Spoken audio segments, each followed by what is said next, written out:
Tonight, a big shakeup at Dell Children's Hospital in East Austin. A spokesperson for the hospital saying doctors are leaving the adolescent care department. Some doctors say this was a response to the Texas Attorney General's investigation into the hospital over claims that they were providing gender-affirming care to trans kids. KVUE's Darenisha Heron joins us here live in the studio. And Darenisha, patients say this is affecting a lot of other kinds of care. Now, Quita, Brian, this is a screenshot right here from the Dell Children's website. It shows that the adolescent medicine department treats everything from acne to depression and eating disorders. So with those doctors no longer at the clinic, some of their patients are stuck searching for what could be life-saving care.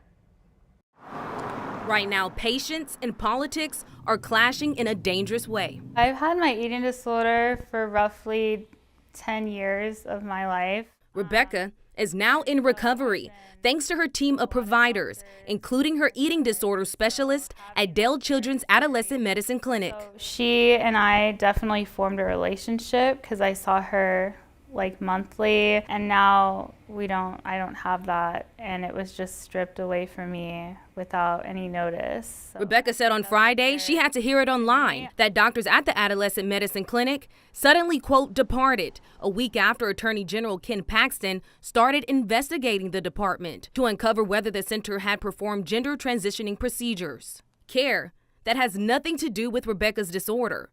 And the hospital said in an April 28th statement that it doesn't provide. They told me that there wasn't really any referrals that they had for me, and so I was looking on my own at other specialists for my condition, and the closest one was like Dallas and San Antonio. The 19-year-old was on a 6-month wait list to even become a patient of her recent doctor. Providers outside of Dell Children's. It's a medium-sized voice.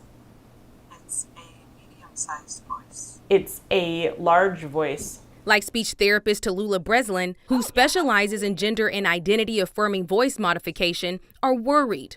Speech therapy is listed as gender affirming care in Paxton's request to examine. There are no rules or regulations against providing speech therapy for training somebody's voice, and not allowing people to train their voice for gender affirming care is like saying, well, you can't take piano lessons because we're not going to like the song that you're going to play when you know how to play the piano. Breslin had already had to get a license in other states after some of her trans patients left last year after Paxton said providing gender affirming care to kids is abuse. So I'm concerned about people being harmed directly when they can't get care. I'm concerned about mental health outcomes being worse.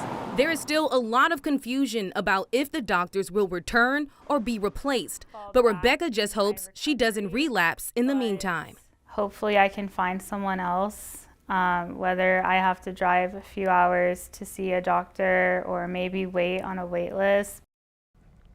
On Saturday, we reached out to Ascension Seton staff to find out more about the departures from the adolescent care department. They have not responded to that request, but this right here is a screenshot of their website, and it shows there are no doctors in that department. Quita, Brian. Darenisha Heron live for us tonight. Darenisha, thank you.